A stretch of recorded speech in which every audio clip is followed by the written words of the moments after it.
Hello, I'm Michael Zadoorian. Welcome to this all-new live stream lit and music happy hour presented by Books and Books of Florida. This event is for my new novel, The Narcissism of Small Differences, just released in May from Akashic Books. It's a comic novel about all kinds of things: love and work, selling out and buying in, the cost of compromise, the death of irony, urban ruins, Detroit, and it's about tiki, which is the theme of this happy hour event. So that book, The Narcissism of Small Differences, is my fourth novel. I've also written Beautiful Music, Secondhand, and The Lost Tiki Palaces of Detroit. Probably my best known book is The Leisure Seeker, which was made into a film with Helen Mirren and Donald Sutherland. I always have to mention the movie. Basically, once they make a film of one of your books, it's like your for a writer, it's like your hit, you know. So the Leisure Seeker is basically my free bird. I've always got to play it. This is our third author musician live stream event. I think what makes them fun is the music by my friend Luis Resto. He is an amazing musician. He was in a band called Was Not Was. Who had hits like Walk the Dinosaur, Out Come the Freaks, Spy in the House of Love. He's also played on recordings by, there he is. He's also played on recordings by Iggy Pop, Patti Smith, Mel Torme, and Johnny Cash, yeah. But he is best known for his work with Eminem. He co-wrote the hit song Lose Yourself from the film 8 Mile, which won him both a Grammy and an Oscar, which is the all-important middle portion of the EGOT. So there is, hi Louie, how you doing? Hey, Mike. Okay. I'm going to brag about you a little bit more. There's a great quote from the producer, the famous producer, Don Was, about Louis. And here it is. It's, quote, Louis has that funky stank of genius all over him. And which I believe is true because I think you are a genius. But also kind of unfair because I've smelled you in real life and you're a damn fine smelling man. You know, See, I with this tiki shirt, this Hawaiian shirt, I question that funky stank. it is you're you're kind of spicy with some like undertones of sandalwood, I would say. That's Anyway, so you're ready. You have all your instruments. Louis I plays do. pretty much everything. And what are you going to use tonight, Louis? I have my Casio SA46 doing various sounds, a bass, and later some marimbas, uh, Um, I, rhythm. an egg shaker. I know you have an egg shaker. I got egg shaker, maraca. Maraca, and my favorite one, the file folder, which will be played with a fork. Don't do it yet. Save it. All right. But it is a file folder to be played with a fork. Okay, do you have a tiki drink? This is Well, our tiki. I'm sorry. I'm faking Yeah. it. I have a tiki cup. It's all a it's all, oh, the illusion. You've ruined Yeah. everything now. I do have Like a Jackie there. Chan. Oh, that was a very convincing sip. I have a tiki mug from it's really the mode of Tiki Bob's, which is a famous West Coast. Awesome. Uh, but this one happens to be from Hawaiian Village, which I don't know if you can see, but it was a tiki bar in Tampa, Florida. Their logo was Hawaii in Tampa. So I thought that was pretty appropriate. And I am drinking a Mai Tai. My mint has slid down into the And are you to the doing bottom. a real drink or are you acting It like it? actually is. No, I couldn't lie. I don't know why. It's a weird thing.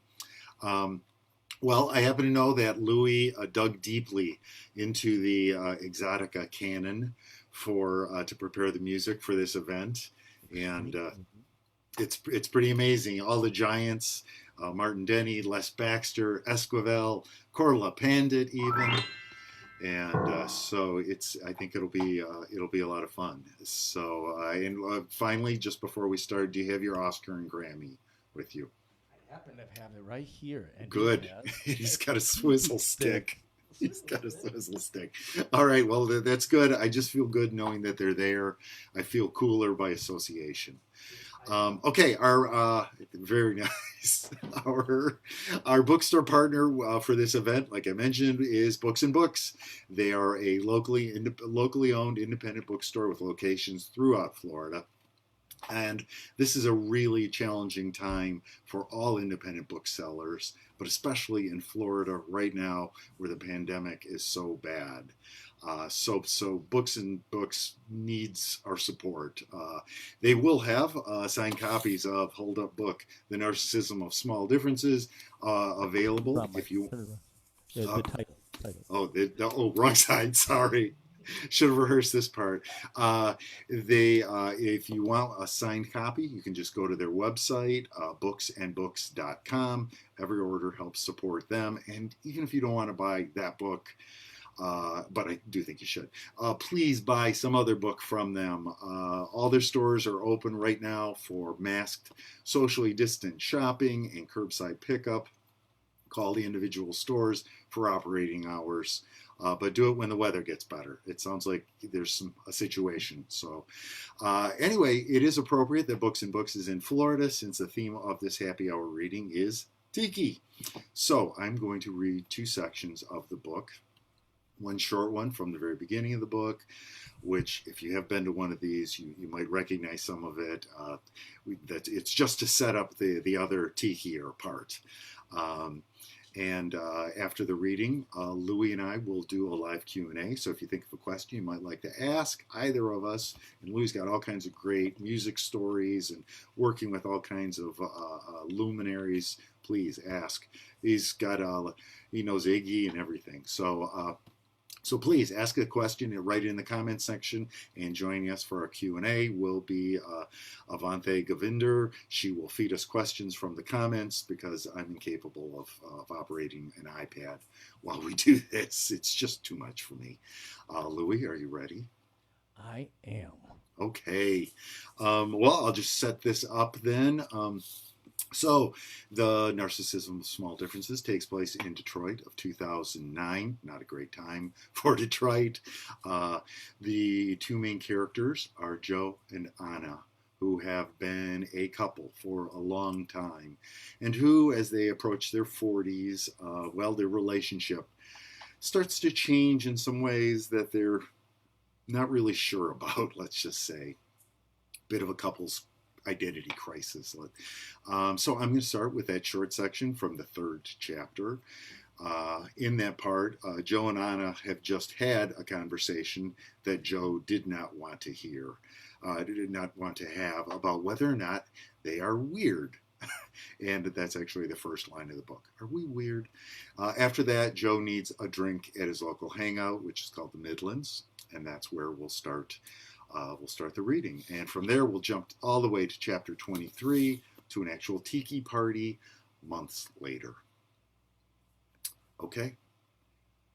Chapter 3, the Midlands. Once settled at the bar, Joe shed his Carhartt, but kept his beanie on, which he had been doing more lately, since his hairline started its slow but steady decampment northward. Still recovering from the icy walk, he treated himself to a Bell's Two-Hearted Ale and began to read his book, Revolutionary Road. After a short while, his stomach started to calm as the beer worked its magic on those troublesome centers of his brain. Joe loved reading about fucked up bourgeois types. And the novel felt like even more proof that what was deemed normal wasn't necessarily good. He couldn't stop thinking about the conversation with Anna. Weird indeed. It was disgusting how normal he and Anna were. Of course, their families didn't think so. He knew that there was much shaking of heads, aggravated exclamations of, "Well, I just don't know," among the respective parents. Living together for 15 years without matrimony, procreation, or a mortgage bewildered most Michigan parents. To them, he and Anna existed in some state of suspended maturation, and would do so for the rest of their selfish, soon-to-be middle-aged, progeny-free lives. He started to read the next page, but was distracted by a flyer in the bar. It read, "The Midlands presents Chin Tiki Night, our annual rite of spring Polynesian celebration. Zombies, Mai Tais, Poo-Poos. Exotica music by DJ Dave of Detroit. Mark your calendars." It was for the Midlands' yearly spring Chin Tiki party, where the local bohos shed their winter parkas, donned aloha shirts and grass skirts, all to ironically celebrate the arrival of spring. It was a big deal in Ferndale. A few years ago, Joe had written a feature on Detroit's burgeoning underground tiki subculture, and had completely fallen under the sway of the whole wonderfully ridiculous idea of it. Looking at the flyer, he also couldn't help thinking of what fueled the popularity of tiki culture in post-war America. The repression and conformity of the times, i.e., being too normal. Tiki, it was a way for gray flannel types to shed their inhibitions, go native, and get weird. Uninhibited boozing, semi-erotic dancing to faux exotic music, gaudy flowered shirts, sticky finger foods, unclad maiden flesh, and phallic tiki idols. At one point, Detroit had 3 Polynesian palaces. But when the city started bleeding honkies after the '67 race riot, all of them eventually closed. Only one building was still standing, albeit shuttered, the Chin Tiki, after which this party was named. Joe had gone for the past 2 years. It was always filled with interesting people. Artists, musicians, writers, filmmakers, zinesters, photographers, drag queens, performance artists, rockabilly cats and kittens, sundry eccentrics, all people whose normalcy Anna might call into question. Joe picked up the flyer and couldn't help but to wonder, though. Should you be going to tiki parties in your 40s? Was it possible to maintain ironic distance for that long, or should you have outgrown it by then? How long before you needed an irony supplement? Still, he got the distinct feeling that his peers, many of whom were younger than him but already feeling old and out of it, weren't going to give up a goddamn thing. They would happily take irony into old age and off to the graves with them.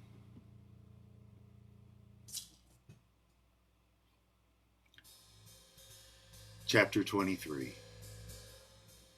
Irony Loves Company. Joe had forgotten all about Chin Tiki Night at the Midlands until he walked in and saw garishly flowered Hawaiian shirts and muumuus all over the place, along with Gilligan hats, vintage sarongs, fezzes, clam diggers, top-of-cloth cabana sets, grass skirts, and even a coconut shell brassiere or two. There was something shocking about all that flesh that hadn't been exposed to the sun in months, suddenly all out in the open. It was the kind of pale flesh that put him in mind of a baby opossum he had once uncovered under the shed in his backyard when he was a child. He remembered the poor thing squirming and squinting at Joe and the horrible brightness he had brought into its world. Actually, Joe saw the same pinched expression on some of the partygoers. Pasty, pale people who had finally shed their parkas after an interminable winter and were now exposing things that may have been better left covered. There were occasional younger people sprinkled throughout the crowd, But mostly, though, it was what his younger friend Chick would call broken hipsters. Graying goatees, shaved heads, make male pattern baldness a statement. Flowered bandeaus holding in thickish waists, though not uncomely. Pin-up style jet black hair with bangs, speaking slyly arcane cultural references, growing fainter with each passing generation. And Joe? Oh, he was one of them, definitely. This wasn't a problem, but it was interesting to see his peer group aging. Again, he had to wonder, was this healthy? Were people supposed to be doing this in their late 30s, 40s, even into their 50s? Exotica music was blasting over the speakers. DJ Dave was spinning Martin Denny, or Robert Drasnin, or Arthur Lyman. You couldn't tell which. People were milling around in brightly colored clusters, holding tiki mugs, or plastic cups filled with rum-potent zombies, daiquiris, and Mai Tais. Over in the corner, a man in a Gauguin shirt was carving a small tiki with a hatchet.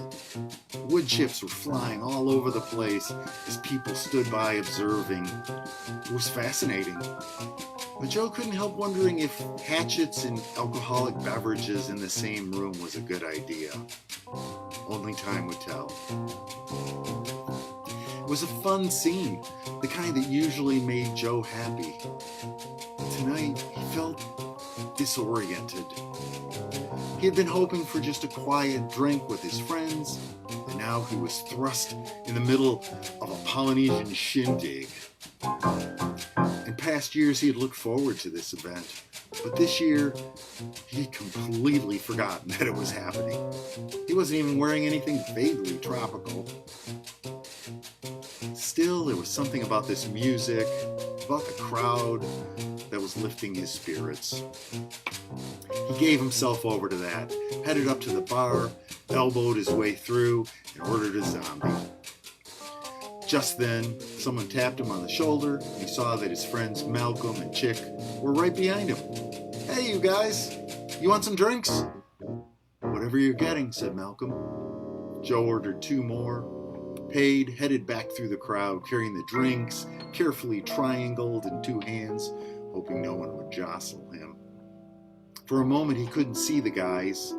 Then Malcolm rushed over to grab 2 of the drinks, and together they walked to the giant papier-mâché moai where Chick had stationed himself in a bright yellow shirt emblazoned with thick-tongued orange flowers. "Ouch," said Chick, almost angrily. "Would you check out the Betty Page over there? She's killing me." Malcolm and Joe both said it at the same time. "Which one?" "I don't even care," said Chick. Damn it, I need to be more tiki, or indie, or retro, or something. These girls won't give me the time of day." "Why wouldn't they?" said Malcolm, calmly. You're both interesting people at an interesting event. You have things in common. You're both here." "You're right," said Chick. "Fuck it, I'm going in." He walked off toward the Betty Pages. Joe watched him approach. It looked like Chick was complimenting the left Betty on her tiki mug, which was a cross between an Easter Island head and Jack Lord from Hawaii Five-0. "Oh, look at that," said Joe. "Our little Chick going off to meet women." Malcolm nodded. "They grow up so fast." Within 2 minutes, Chick had rejoined the group. "That was fast," said Joe dryly. "You get the digits, dude?"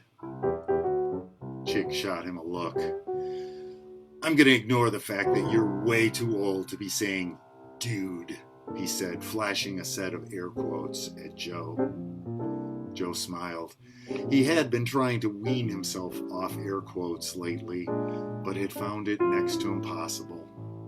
There Way too many concepts and actions and phrases whose old meanings had been commandeered and bullied into newer, ironic or cynical connotations. I see how it is, said Chick. I'm out there trying to make things happen, and you ruthlessly mock me. I'm sorry, said Joe, sighing. So, how did it go with the young lady over there? Well, for your information, she found me quite entertaining. I'm going to do a pop-in later, after she's had more Mai Tais. I'm extra amusing after numerous strong tropical drinks. Then, I'll make my move. They all stopped talking as an obese, sweating, red-faced man in a pink aloha shirt walked past. He was wearing a tall, furry, blue hat with horns sticking out of the sides. Chick spoke first. Was that a Loyal Order of Water Buffaloes cap, he said, from the Flintstones? I think so, said Malcolm. That's really something. Suddenly distressed, Joe looked at both of them. Do you guys ever wonder why we like all this stuff? What stuff? Said Malcolm. I don't know. All of it. This. Chick seemed confused by what he was saying. What are you talking about? What? This? Joe shrugged, held his hands out in front of him. I don't know. This party. The idea of this party. What is it? Is this how we define ourselves? We're here at this tiki party, listening to crazy old music that someone's playing from thrift store albums. I'm seeing people dressed like they're from a 60s cartoon show or wearing Mexican wrestling masks. It's like I've already seen tattoos of Sid Haig, R2-D2, a unicorn puking a rainbow, Pee Wee Herman, gay Batman and Robin. And then there's the 16 Betty Pages wandering around. Amen to that, said Chick. Do you mean ironic appreciation of junk culture, said Malcolm, nodding. Like what's bad is good, what's wrong is right, blithely snickering at everything from a safe and superior distance. Well, yeah, said Joe. Just what makes us like these things? What the hell happened to us? I don't know. I think it's fine. I think low culture is interesting, said Malcolm, especially when it's mixed with good stuff, pastiche and such. Don't start getting postmodern on me, said Joe, holding up a fist. So help me, I will slug the first person who mentions Michel Foucault. Who? Said Malcolm and Chick, both at the same time. Joe continued. I don't know what I'm saying. I'm the first to admit that I love this stuff, but when is it going to end, this worshipping of ephemera? How long will our generation be obsessed with the past, with stuff that barely meant anything when it first happened, that's remembered only because it's old and or bad or weird or kooky? I mean, come on. We're at a fucking luau in Detroit. Chick threw up his hands. Christ, what is wrong with everybody tonight? I'm out of here, he muttered as he headed off back to the Betty Pages. Just then, across the bar, Joe noticed a group of 20-somethings. A reedy, tattooed urchin girl in a knitted cap and a 70s glasses-wearing boy with a giant beard and a multicolored hoodie, along with a few others the same age. In fact, the whole group was hoodied and scullied and keffiyed, conspicuous by their age and lack of Polynesian apparel, looking around and laughing with what looked to Joe like amused indulgence. He pointed them out to Malcolm. Look at that bunch. You think they're into this party? I think they're laughing at it. I think they're laughing at us. Or, to be fair, they're laughing at something equally trivial, said Malcolm. Have you ever listened to a group of people in their 20s talk? It's painful. Joe cupped a hand to his mouth and yelled toward the group. Better not smirk too much, kids. Won't be long before your version of irony will be hilarious to the next generation. Malcolm joined in. Yeah, your tattoos will represent everything they don't want to be, he said, laughing. As far as Joe could tell, the 20-somethings didn't hear a word that he said. And he was glad, too, because saying it all made him feel like a grumpy old man, telling them to get off his lawn. Thank you. Luis Resto on all kinds of instruments. That was great, Louis. Thank you. That was fantastic. Nice file folder playing with fork. It makes a great Guido. It really does. And a Guido is a type of instrument, correct? Yeah, it's usually kind of the banana-looking instrument that they scratch on. Oh, right. Okay, cool. That's at the studio, so. Man, I feel like Martin Denny would say, "Well done, sir." Were he alive? Very proud. He would be proud. Okay, well, hey, I think we're going to do some Q&As now. Hopefully some people have asked some questions of Louis and I. Avanti, are you there? Would you like to pop on? There she is. Hello, in my tiki bar. With the best background of all of us there. So fantastic. And you have a virtual cocktail with an umbrella. It's weird. I ordered one of those Mai Tais, but I got a half-calf oat milk latte instead. It wasn't even appearing, so it's perfect. That's the best. It's all digital. It's all digital. That's okay. Before I get to everyone else's questions, I have a question. Okay. How do you guys decide on what music Louis is going to play? Do you just brainstorm together? Yeah, we do a few days before the event, right, Lou? Yeah, and in this case, because it's such a themed reading, Mike was huge help on getting my tiki history up to snuff. Because without his links that he sent me, I may have been a little lost, but they were great. But you took to it like a duck to water, Louis. You were said the novelist. Nice cliche. Well done, sir. I like it. I like the style. It's duck to water. You know. Yeah. Well done. Yeah, good.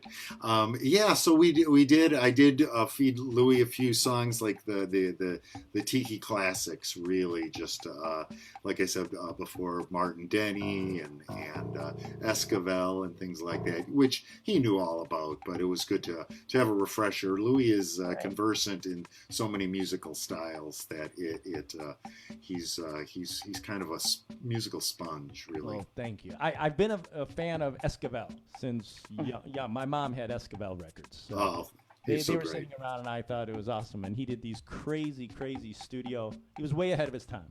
He actually recorded 2 different orchestras in 2 different buildings to have absolute discrete stereo.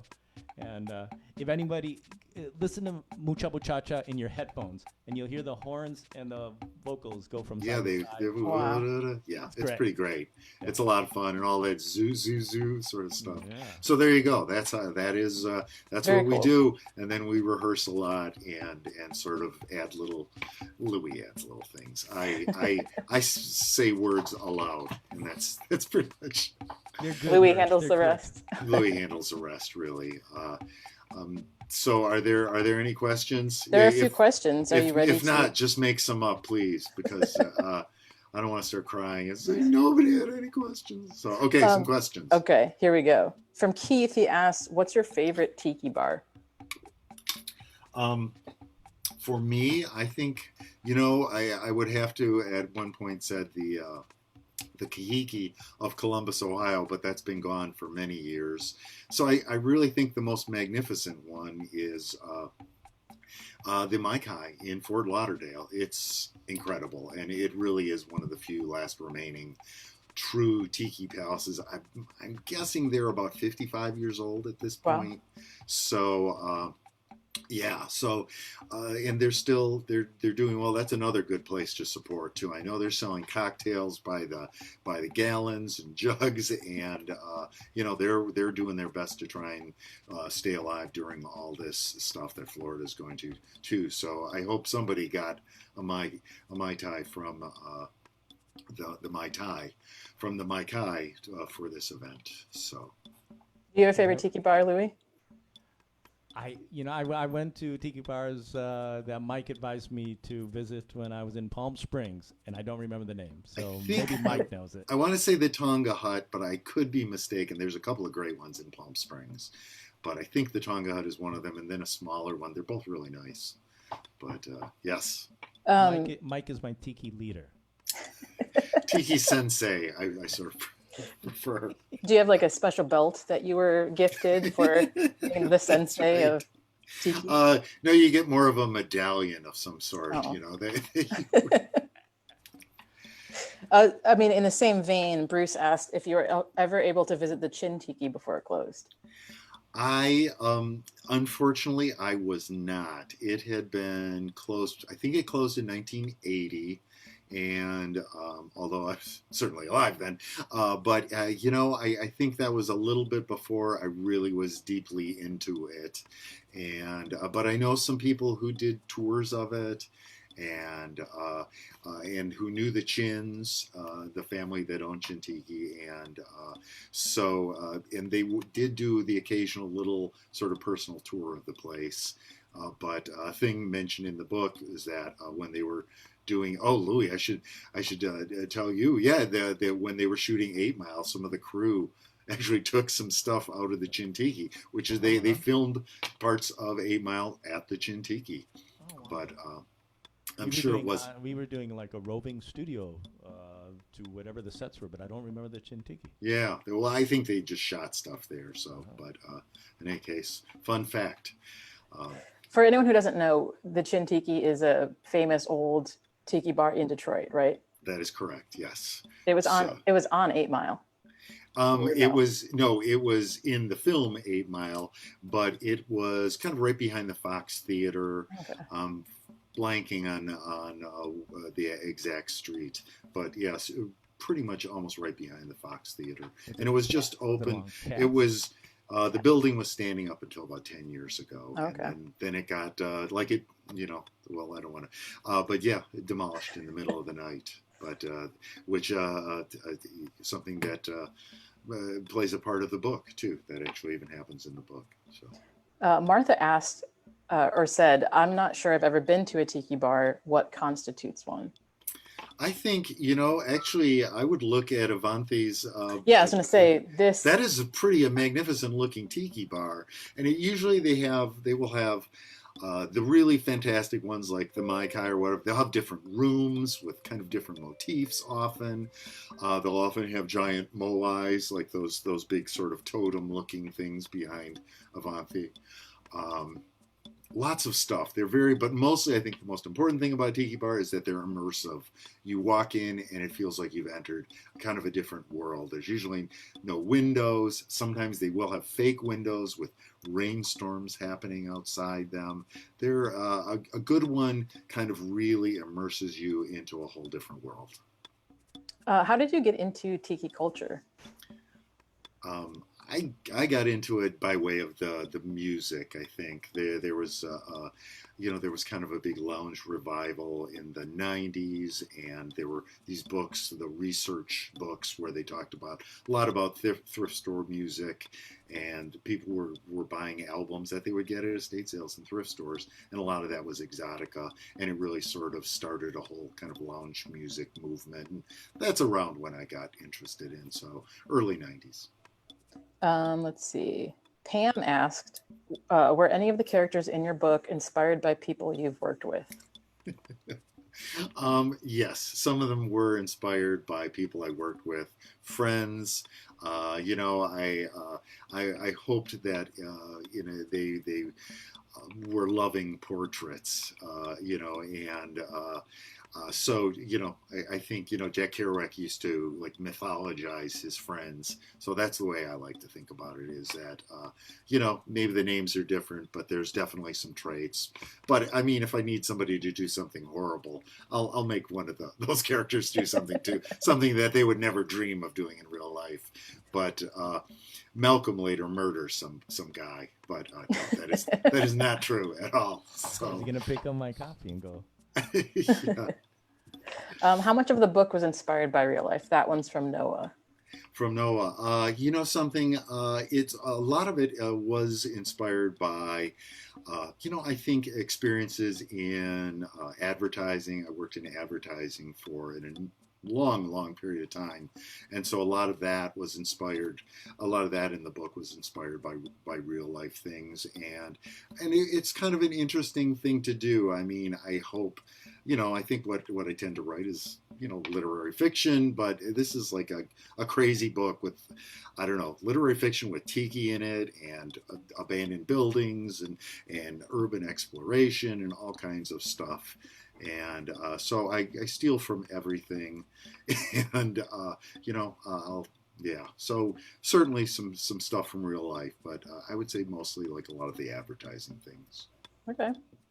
Deanne asked, what does the title mean in relation to the book? I mean, for me, it was one of those things where we had a bunch of different titles for the book, and I just sort of threw this in with a bunch of the other ones that I pitched to my editor, and this one just seemed like an interesting. I think everyone just kind of reacted to it, which I was surprised. I thought it would be kind of an outlier, but but people just seem to really react to it, and I thought, oh, that's interesting. So it'll be one of those titles that doesn't really have anything directly to do, with the book. No one says the narcissism of small differences in the book, but it just feels like the book, and that's why we went with it. And it just seemed interesting. When you write, do you listen to any kind of music, or do you just write quietly? I have to write quietly.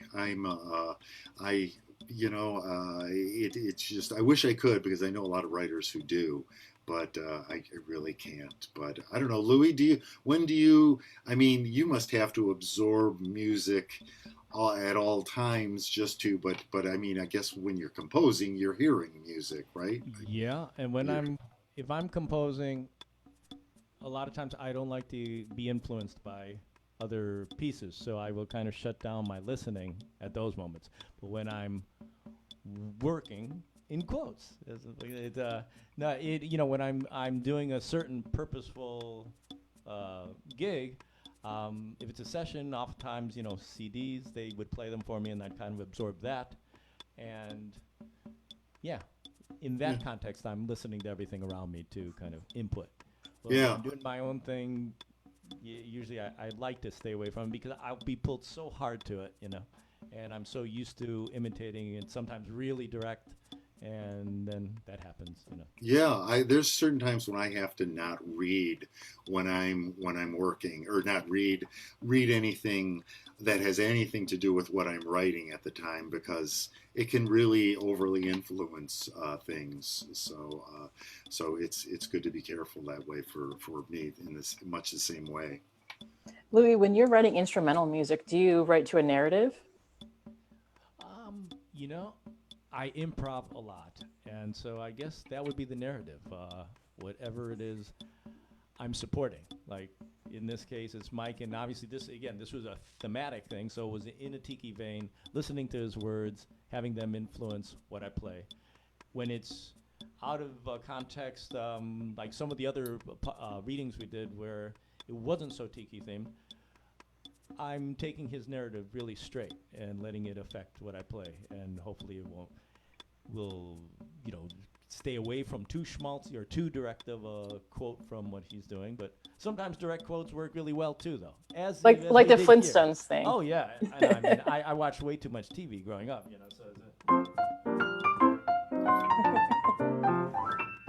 then from there.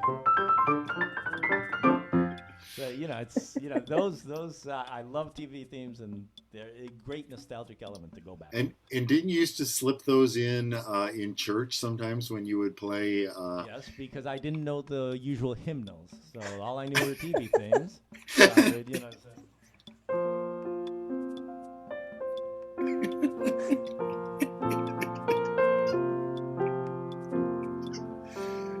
as long as you put that amen at the end, you're safe. But actually, I got caught once when the father noticed it, and after the homily, he goes and sits down, and he peeks over at the Pepsi thing that I was using. But I tried to hide it well. Cindy asked, you two guys work so well together. How did you meet? Our friend Deanne. Yes, our friend Deanne. She used to manage you, right, Louis? Yes, she did. Yes.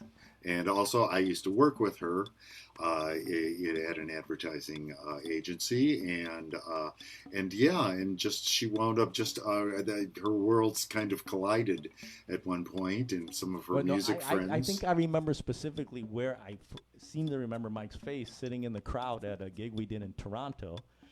That was, I won't say a worse gig, but it was a very, we drove the crowd out in droves when I had a computer behind me and I was trying to start the show and it screwed up 5 times, and I'm not exaggerating. 5 times I re-entered, and each time some people kept on leaving, but at the end of the show, there was Deanne and Mike at the table. Stuck it through the night, and that's how I met Mike. It was, I remember thinking, I'm glad I'm not him. So, all right, we have one more question from Allison. Her question is, compared to your other books, was this one easier to write? I don't know if it was easier to write. It might have been just because it was the first time I'd kind of, I set out to try to write a comic novel. So that was something I knew I wanted it to be funny, but which is not to say that it still doesn't have some serious stuff in it. But I do think it was really important for me to make it funny. It was definitely different to try and have it published because I wound up, the book takes place in Detroit, 2009. I basically wrote the book from about 2007 to 2009. And when it first went out, through my agent to various publishers, everyone had nice things to say about it, but no one wanted it. I don't know if they couldn't buy a comic novel, kind of, sort of a love story too about Detroit. And, it might have just been too much for publishers. Like, what? Nothing good happens in Detroit. This couldn't be possibly. And so it didn't get published until this year. So so I'm thrilled to have it out there and realize that it worked way better as a period piece anyway. So maybe everything happens for a reason. Another pithy novelist quote there. Thank you. Wow, full of cliches. Do you think this one could be a movie too? I honestly don't know. I mean, that would be swell. I was so surprised when The Leisure Seeker wound up becoming a film, even though, and it wound up becoming a film because of my Italian publisher handed the book off to an Italian director who said, I will make my first English language film, The Leisure Seeker. I don't know why I'm doing that accent. That was not Italian. That's not Italian, but... No, but it might have, who knows, that might have been offensive anyways. So I made him British. I don't know. But so you never know. At this point, I have no idea. Once that movie was made, then I realized, well, anything can happen, apparently. So who knows? Well, that's a good attitude to have. Those are all the questions. So you tell them where to get the book, and Louis can play. And I will. I'll go. Okay. All right. Bye, Avanti. Thanks. Bye. I'm using this cowbell, man. All right. We had, oh my God, there's another picture of me still up on my computer. Anyway, all right. Well, Louis playing us out. I would like to thank all the people at Driven of Birmingham for putting this whole thing together. Thanks, you guys. Dan Forbes, Keith McLennan, Katie Lesniak, and Avante Govinder. Awesome. They make all this so easy for me. And also, I would like to thank all the amazing folks at my publisher, Akashic Books, Ibrahim Ahmad, my editor, Susanna Lawrence, Alice Wertheimer, Johnny Temple, and Johanna Ingalls. You can also find out about the incomparable Luis Resto, his label, which is Feeder Loft Records, and their new recording, the Feeder Loft Ambient Series Volume 1, at his website, feederloft.com. I'm going to spell it FEEDERLOFT.com. And you can learn about all my books, The Leisure Seeker, Beautiful Music, Secondhand, The Lost Tiki Palaces of Detroit, at michaelzadoorian.com. If you made it here, you know how to spell my name. And finally, a big thank you to Christina Nasty at Books and Books for making this happen.